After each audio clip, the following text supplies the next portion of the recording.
Today we're fitting one of these. It's a remote switch for our inverter charger. So the inverter charger is located at the very back of the van, down in the boot, and it's a real pain for us to get to. We have to open the doors and rummage around and squeeze your arm into a very tiny hole to switch the inverter on and off. And with this, which we're going to fit just up here, we can flick it on and off really easily. Now, I had a look on YouTube to find out how to fit it, although fitting is pretty simple and there weren't any videos, which is why we're making this one. So the simple thing that we're going to do, on the back, this metal rim pulls out really simply. Don't be scared. And you take that out and you hold it on the bit of wood that you're going to cut through, draw your shape. Then you screw this metal plate on over the hole, and then this front should just push straight on. Ta-da! And then there's a lead that just pops in here, and it'll run through here, down the side of the bed, down into our electrical cupboard, and it should be as simple as that. This is a Victron Energy Multi Control, Digital Multi Control. And what it does is it allows you, at the moment it would be in the off position, you can turn it on so that it powers everything. So your inverter is working and your charger is working if you're on shore power. You can turn it off and you can put it on charger only if you don't want to use your plug sockets. The packaging that it came in, it's got lots of instructions on how to fit it. It's got little leaflets in there, which I can show you.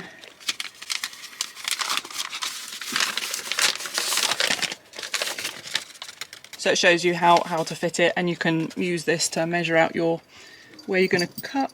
I'm off. I'm just going to use the cat box. And then we had to buy separately one of these, which is called a SATA cable. SATA cable, or RFJ, I think, untwisted pair. But it's just like the thing that you plug into the back of your Wi-Fi router. And we've got 10 meters because it's got to go quite a long way in our van. And it should be as simple as plug this into the Victron Multi Control and this into our Victron inverter, and it should work. Plug and play. Maybe.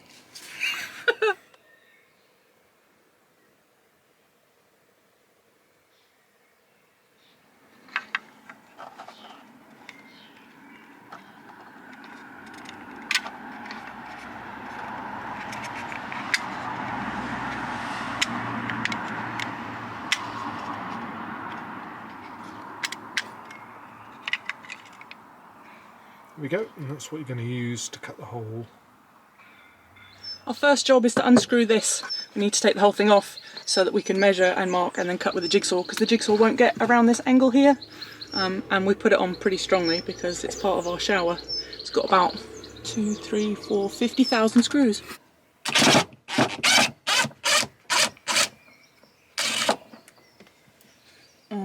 There.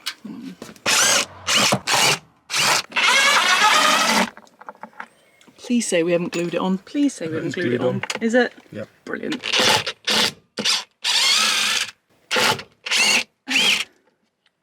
Oh! Pick that one up later, yeah? Oh no! It's like I haven't done a single screw. Are they all out? Oh dear.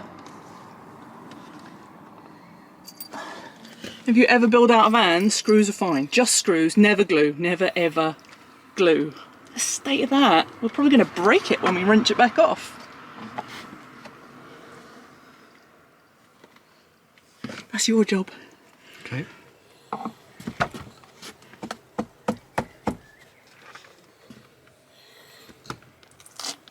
There we go.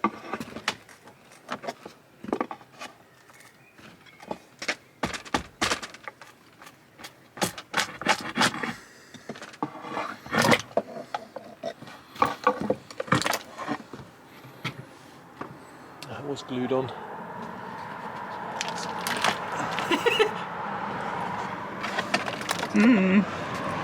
Gummy. Brute force.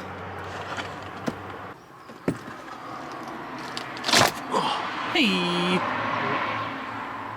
So that's going to go somewhere like there, being 1.5 centimetres from the top down to here. So we've got to cut this hole out, screw this on, and then it should just clip in. Brilliant.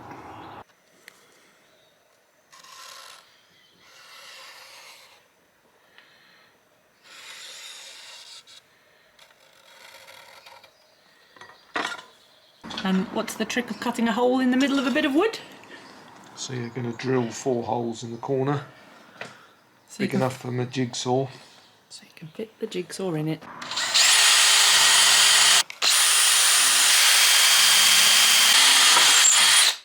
Why is it so hard to drill through?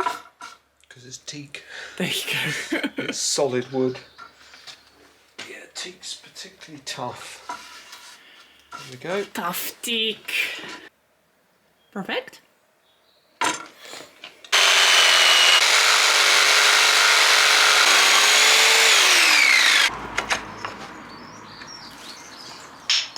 Hold on. A little hole. Check that fits in. Okay. There we go. Got a bit of wiggle room. The kit also came with these 4 little screws, which we're going to use to screw the little metal plate on. Ta-da! That says top. Good shout.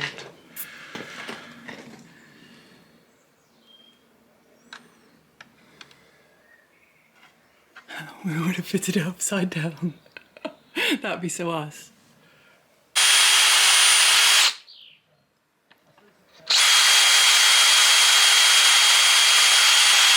We're drilling pilot holes for the screws to go in. So we don't split the wood. There we go.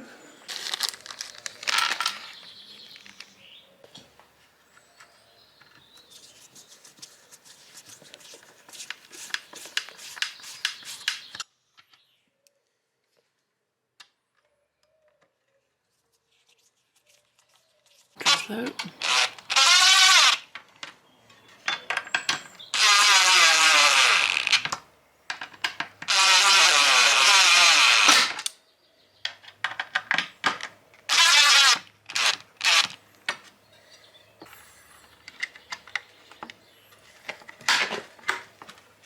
That's it. Look at that. Oh wow.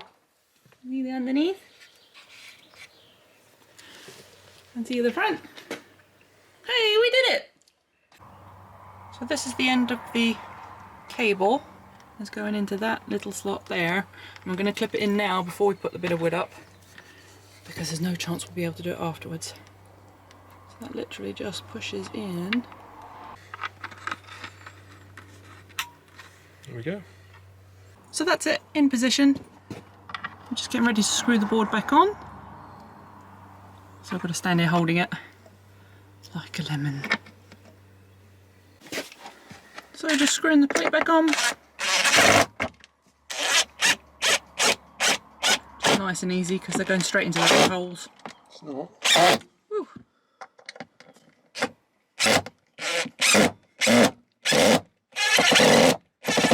There we go. Lovely jubbly. So look at that. So neat. Dee dee dee. No more going out in the rain for us. So now we've just got to deal with the cable, which is coming out the back here. It's going to run along the top up there, and then we're just going to drill a new hole to pop it through, and it'll go through that bit of wood. Look at me pointing at the camera, you can't see. It'll go through that bit of wood. It'll come out there where those other cables are, run along the edge of the bed, past the cat, and down to the inverter in the boot. So we have to come out, open the back of the van up. Hello! This is our boot. It's what we have to do every time we want to turn the inverter on and off. Take the little control panel thing off, and in there, this is our Victron Multi 12 520 inverter charger, and you have to squeeze your arm in there like that, and this is where you switch it on and off. And this is the cable that we've just run all the way down the side of the bed, and it should be as simple as clipping it into the VE bus. Click, that's it, just there, that one. Did it work? No. No. No, come on. So the trick was you had to turn your inverter on the inverter. and that just stays, the switch on the inverter stays permanently on, and then this way, if you wanted to turn it off, use this. So as you can see, it's working. We're not going to mess with the current limit because we're not going to use a generator, which is what I think that thing is for. It doesn't actually tell you in the instructions very much about what to do with this, so we're just gonna ignore that. But you can see the inverter's on, and if there was an overload or a low battery or a temperature problem, then that would tell you here. We don't actually have anything, a temperature sensor connected to our batteries, but if you do, then it would be able to tell you that. If you're plugged into shore power at a campsite, say, and you don't need to use any of your 230 volt things, then you can switch it to charger only, and then it'll tell you, oh, these lights aren't coming on because we're not actually plugged into shore power at the moment, but these will tell you on whether it's in bulk, absorption or float. That's it, job done. We did it, and it works. Very happy. No more going out to the boot in the rain and the dark and the cold. That'd be nice. Yes. And we usually ended up just leaving the inverter on, which is very silly because it's using electricity and you're not even using it inside. Absolutely. So there you go. How to fit your That's how you Victron fit it. switch. Dead simple, really. Plug and play. We've plugged in now so that we can show you what it looks like. Just to finish off. So you're going to switch on to charger only. And it tells you that the main's on. And in a minute it should decide what kind of charging it's doing. There we are. So it's connected to the mains and it's bulk charging. Hooray!